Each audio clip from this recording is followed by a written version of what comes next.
ACLU and other groups will speak with. Good morning, Earth. This is Adam Sturch broadcasting from the Mushroom Mansion, Taos, New Mexico, working on the oil painting butterfly.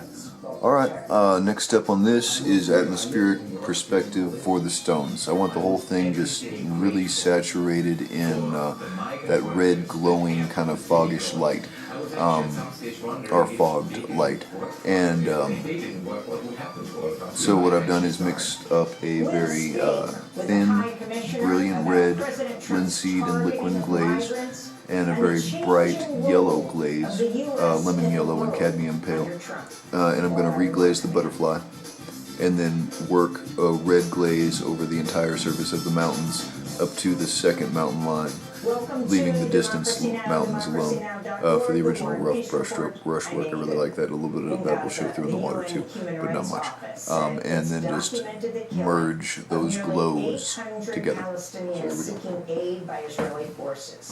Most of those have been at aid points run by the U.S., an Israeli-backed so-called Gaza Humanitarian Foundation, GHF. The GHF announced it will now only operate one aid distribution site in Rafah after shuttering hundreds of others across the Strip, many of them UN aid sites, forcing Palestinians in desperate need of aid to move south.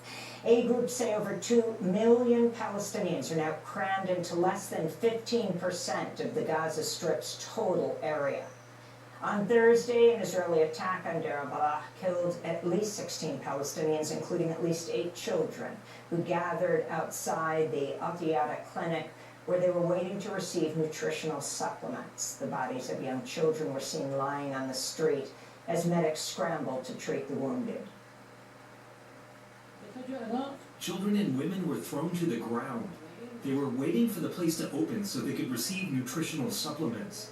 You know that the crossings are closed, and there's no food or drink. People are forced to wait here in order to get nutritional supplements for their children. This comes as the UN confirmed its first very limited fuel delivery into Gaza in at least 130 days.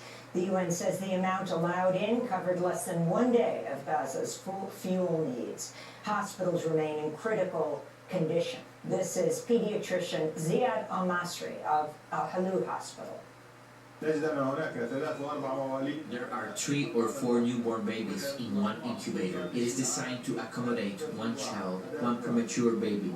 Our situation is like a disaster. The cramming of children leads to the spread of illness and inability to deal with them, and therefore leads to a direct danger to them. President Trump Thursday threatened to impose a 35% tariff on Canada starting August 1st, as well as 15% and 20% tariffs on other nations. As with other tariff threats he issued this week, Trump said the increased levy would be subject to negotiations. Trump accused Canada again of allowing fentanyl to cross the border into the U.S., a claim which has been discredited. Earlier this year, Trump imposed a 50% tariff on Canadian steel and aluminum and a 25% tariff on car parts. Separately, Brazilian President Luiz Inácio Lula da Silva vowed Thursday to retaliate in kind if President Trump goes ahead with a threatened 50% tariff on his country. There's no doubt that first we'll try to negotiate, but if there's no negotiation, the reciprocity law will put us into practice. If he charges us 50%, we'll charge him 50%. President Trump has threatened the 50% tariff on Brazil unless Brazil drops charges against the former president and Trump ally, Bolsonaro. In May, the U.S. Court of International Trade blocked much of Trump's global tariffs agenda, ruling he exceeded his authority by invoking emergency powers. Trump is currently appealing that case.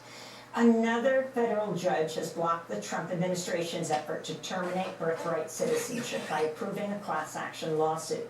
The move allows plaintiffs to challenge Trump's executive order after the Supreme Court moved last month to restrict nationwide injunctions, a legal mechanism that's been used in previous efforts to block Trump's unconstitutional targeting of the long-standing immigration policy.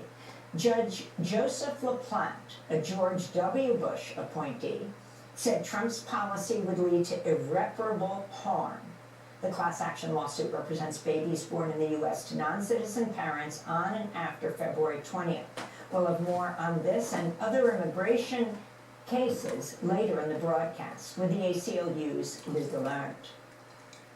In California, dozens of farm workers were detained as border agents tear-gassed and clashed with dozens of protesters who intervened during a raid Thursday in Camarillo. This is a protester. These guys showed up all tough, cowards, and they've already tried to push us out. But there's more of us here now than there were before. At the end of the day, they're the ones coming from over there. They're not from here. Farmers who work here take more of a beating than anyone else. They're not the ones who deserve this big treatment. The standoff lasted into the night, with federal agents walking roads with military-style vehicles and lining up dozens of handcuffed people against a wall who'd been arrested at agricultural fields. The agents said they were executing a warrant at a cannabis farm that also grows tomatoes and cucumbers. The farm workers arrested were taken away on buses. The Committee to Protect Journalists has called for the release of a prominent Spanish-language journalist in Georgia who's facing possible deportation after being arrested while covering No Kings protests in June. Mario Guevara is originally from El Salvador. He was live streaming the demonstration when he was taken into custody. The Trump administration is ignoring a court ruling that ordered Guevara be released on bail.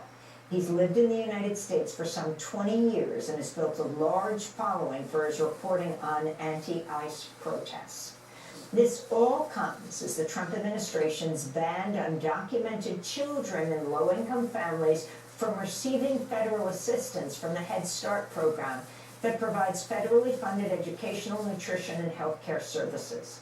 The National Head Start Association said in a statement, quote, Head Start programs strive to make every child feel welcome, safe, and supported, and reject the characterization of any child as illegal. The U.S. State Department announced plans to slash its domestic personnel by 15%. After the Supreme Court gave Trump the green light last week to gut federal agencies and carry out mass layoffs.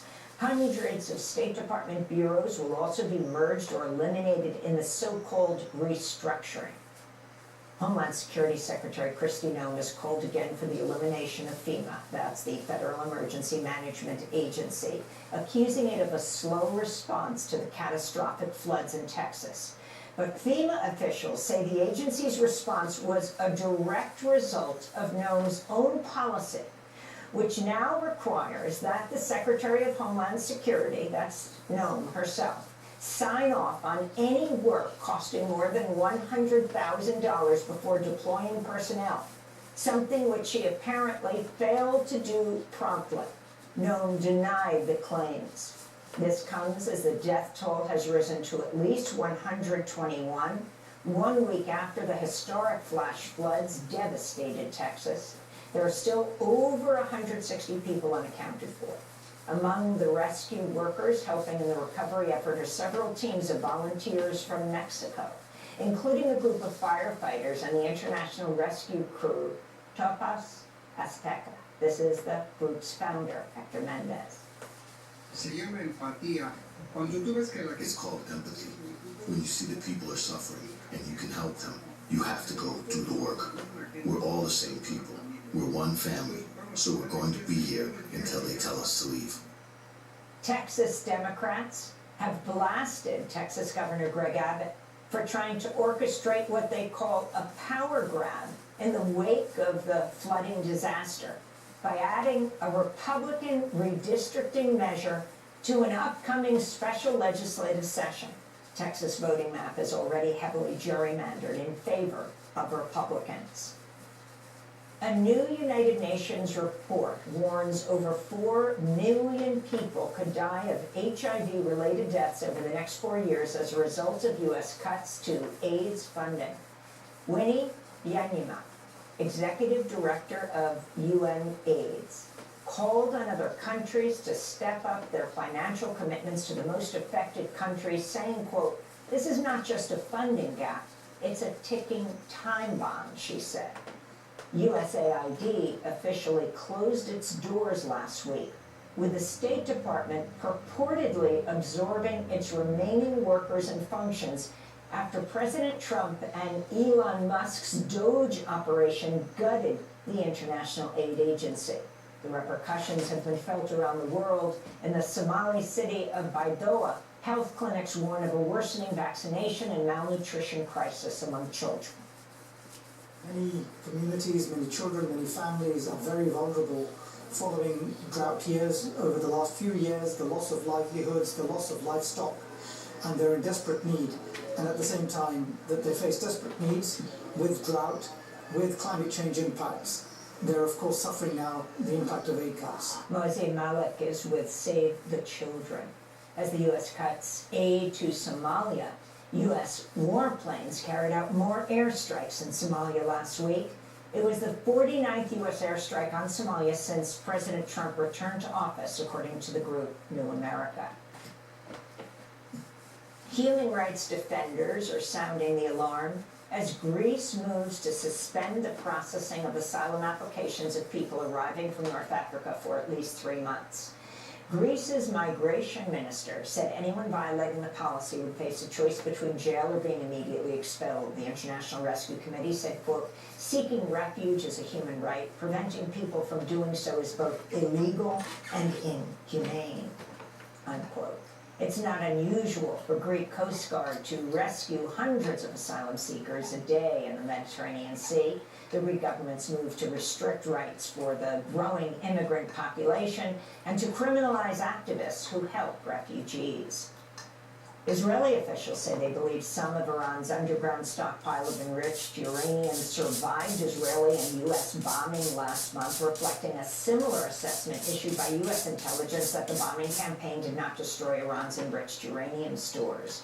In other news from Iran, a prominent human rights lawyer reports some 100 transgender prisoners went missing and are presumed dead after Israel bombed Tehran's notorious Evin prison on June 23rd as part of its 12-day war on Iran. Israel's strikes also hit Evin's hospital ward. Evin prison is well known for holding political prisoners and dissidents, as well as for torture and executions. Following Israel's assault, prisoners have been transferred elsewhere, but their loved ones warn conditions remain dire. Here in New York, students and staff at City University are demanding school administrators rehire 4 faculty members who've been let go for their pro-Palestinian advocacy. Alright, so that's a pretty simple step, but pretty dramatic in its effect. So I'm going to let that dry solid before I go back and reinforce the darks and the butterfly, and then start building up the shadows and lights and the stones in detail, and also the figure on the left. So that's it for the moment. Thanks for watching. That's Adam Sturch podcasting from the Mushroom Mansion, Taos, New Mexico, working on oil painting the butterfly. Have a good night, Earth. I mean, a good day, Earth. Yeah, it's daytime. So.